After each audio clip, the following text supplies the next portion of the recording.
السلام علیکم، شام بخیر دوستو۔ رمضان المبارک کا پہلا عشرہ خیر و خوبی سے بطریق احسن اللہ تعالیٰ کی عبادات میں روزے رکھتے ہوئے قیام اللیل کرتے ہوئے آپ سب لوگوں کا بہت اچھا گزرا ہوگا،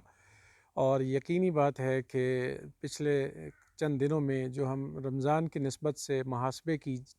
اور احتساب کی اور اپنے آپ کو پاکیزہ اور مطہر کرنے کی، پوتر کرنے کی جدوجہد پر جو گفتگو ہوئی، لازماً اس ویلاگ سے متصل بہت سارے دوستوں نے ان خطوط پر سوچا ہوگا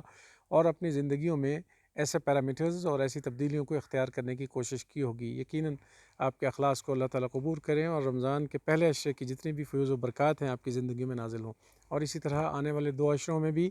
آپ کی زندگی بھرپور اللہ تعالیٰ کے انوار و تجلیات اور انعامات سے مزین رہے۔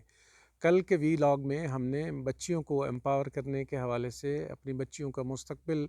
آزاد انداز سے چننے کی لبرٹی پر گفتگو کی تھی۔ آج اس سیشن کا، اس ویلاگ کا پارٹ 2 ہے۔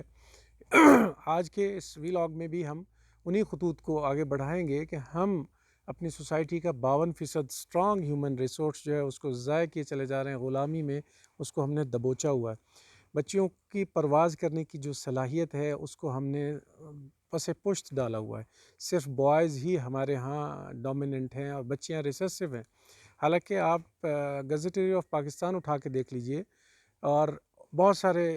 سرویز موجود ہیں سوشل میڈیا پر، آپ دیکھیے کہ پاکستان میں اس وقت پروگریس کا جو ریٹ ہے، ترقی کا جو تناسب ہے، وہ بچوں میں بہت تیزی سے بڑھ رہا ہے۔ امتحانات کے اعتبار سے، اکیڈیمک پرفارمنس کے اعتبار سے بچیاں بہت آگے جا رہی ہیں، اور اسی طرح سوسائٹی میں مختلف شعبوں میں خدمات سر انجام دینے کے اعتبار سے بھی بچیوں کی پروفیشنسی بڑی تیزی سے ہائی ریٹنگ پر آ رہی ہے۔ اس کا مطلب یہ ہوا کہ سوسائٹی کی وہ کلاس جس کو ہم نے مذہب کے نام پر دبائے رکھا، اور یقیناً ایک ہی بغیر سیاق و سباق کے چھوٹی سی آیت درمیان سے نکال کے کہ الرجال قوامون علی النساء، کہ مرد جو ہے وہ عورتوں پر حاوی ہے، اس آیت کے سیاق و سباق میں اللہ تعالیٰ کیا ہمیں تشریح بیان کر رہے ہیں اس پر ہم گفتگو نہیں کرتے، صرف ایک ہی بات کو سامنے پکڑ کر دبانے کی کوشش کرتے ہیں، جبکہ اللہ تعالیٰ نے عورت کو اس قدر بلند مرتبت مقام عطا کیا کہ اس کے نام پر سورۃ النساء نازل کی گئی، اور سورۃ النساء کی اسلوب تفسیر کے ساتھ پڑھیں تو انسان کے 14 طبق روشن ہوتے ہیں کہ اللہ تعالیٰ نے خاتون کو کس قدر اعلیٰ مرتبت پر فائز کیا ہے۔ تو ہماری بچیاں ہمارا مستقبل ہیں، پاکستان کی بچیاں ہمارا مستقبل ہیں۔ والدین اس فکر میں تو رہتے ہیں کہ بچی کا جہیز اکٹھا کرتے چلے جائیں۔ بچی جو ہی 12-14 سال کی عمر سے آگے گزرنے کی طرف گامزن ہوئی، ہمیں جہیز کی فکر لاحق ہو جاتی ہے کہ اس کا رشتہ کرنا ہے تو اس کے لیے جہیز جمع کرنا شروع کرتے ہیں۔ خدا کے نیک بندو، وہی پیسہ جو آپ اس کو جہیز کی لگژری میں انویسٹ کر کے رکھتے چلے جا رہے ہیں، وہی اگر اس کے اچھے مستقبل کی آبیاری کے لیے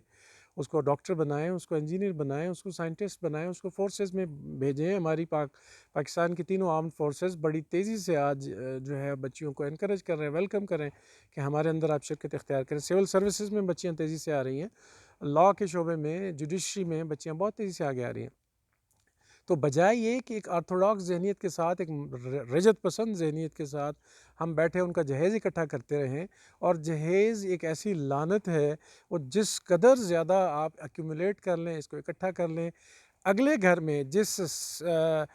قنوتیت پسند، جس آرتھوڈاکس سسرال میں اس بچی نے جانا ہے، آپ 101 چیزیں پوری کر دیں گے، اس کے باوجود بھی ان کی ہوس، ان کا طمع، ان کی لالچ ختم نہیں ہوگی کہ یہ چیز نہیں آئی، وہ چیز نہیں آئی۔ اور پھر بچی جب اگلے گھر میں بہت سارا مال اسباب، بہت سارا جہیز جمع کر کے پہنچتی ہے تو وہاں پھر تانے ہوتے ہیں کہ فلاں چیز نہیں آئی، اور اگر یہ چیز اس ماڈل کی ہوتی تو بہت اچھا ہوتا، فلاں کی بہو آئی ہے جدید ماڈل کی، لیٹسٹ ورژن کی چیز لائی، یہ پرانی گھسی پٹی چیزیں اٹھا کے لے آئی۔ تو جہیز ایک ایسی لعنت ہے، یہ جس قدر بھی آپ زیادہ دے دیں گے، اگلے جو لالچی گھرانے ہیں انہوں نے اس پر کوئی تسلی تشفی کا مظاہرہ نہیں کرنا۔ وجہ کیا ہے؟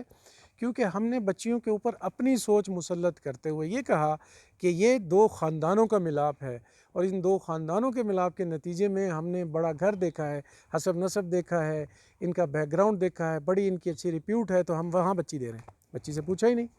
کہ آپ کی کیمسٹری بھی وہاں ملتی ہے کہ نہیں، آپ کی کچھ سوچ بھی وہاں ملتی ہے کہ نہیں۔ یہ یقین کر لیجئے آج کی 21ویں صدی میں یہ 2 گھرانوں کی شادیاں نہیں ہوتی، یہ جھوٹا کانسیپٹ ہے، یہ میلافائڈی ہے۔ کدھر سے 2 خاندانوں کا یہاں سے رشتہ ہو گیا؟ یہ خالصتاً دو بچوں کا رشتہ ہے، ایک بیٹا ایک بیٹی، بس انہوں نے اپنی زندگی گزارنی ہے اور ایک سیلولر فیملی نظام کے تحت اپنے زندگی کو آگے بڑھانا ہے۔ وہ ایک زمانہ تھا، آرتھوڈاکس زمانہ تھا ہندوستان کے سماج میں، ہندو سماج میں،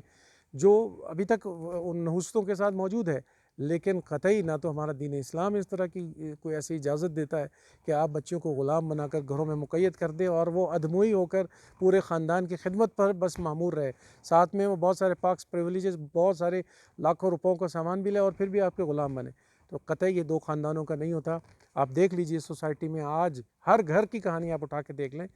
کس گھر میں بہو سے کوئی خوش ہے، اور تان و تشنیع چلتی رہتی ہے۔ تو یہ دو خاندان کہاں ہوئے ہیں؟ کوئی خاندان بہو کو اپنی بیٹی تسلیم ہی نہیں کرتا،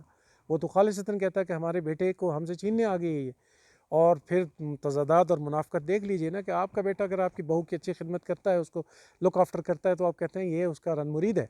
لیکن آپ کی بیٹی کا شوہر اگر وہ وہی کام کرتا ہے، آپ کہتے ہیں بہت اچھا داماد اللہ نے ہمیں دے دیا۔ یہ تضادات، یہ منافقانہ رویے چھوڑ دیجئے، اپنے بچوں کو آزادی سے فیصلے کرنے کی شعور دیجئے، ان کو وہ شعور دیں، وہ لبرٹی دیں، وہ مینڈیٹ دیں کہ اپنے مستقبل کا وہ بہتر فیصلہ کریں۔ آج کی بچیاں بہت جینیس، بہت وائبرنٹ، بہت پرو ایکٹیو ہیں، بڑے اچھے فیصلے کر سکتی ہیں اور بڑے ریشنلائزیشن کے ساتھ آگے کا فیوچر کا سوچتی ہیں۔ ان کو فیوچرسٹک خدا کے لیے رہنے دیں اور اپنی آرتھوڈاکسی ان پر مت تھوپیے، اپنی قنوجت پسندی، رجت پسندی، پرانے تصورات، خیالات، وہ آپ کی یہ اولاد ہے، اگر وہ اس کے فیصلوں کو آپ مینڈیٹ دیں گے، لبرٹی دیں گے، وہ آپ کی اولاد ہی رہے گی، اس نے کہیں اور نہیں جانا۔ تو ان خطوط پر سوچا کیجئے۔ اللہ تعالیٰ آپ کو بلند مرتبت سوچنے کی بھی توفیق دے اور خدا کا سچا اور کھرا فالوور بننے کی بھی توفیق عطا فرمائے۔ السلام علیکم۔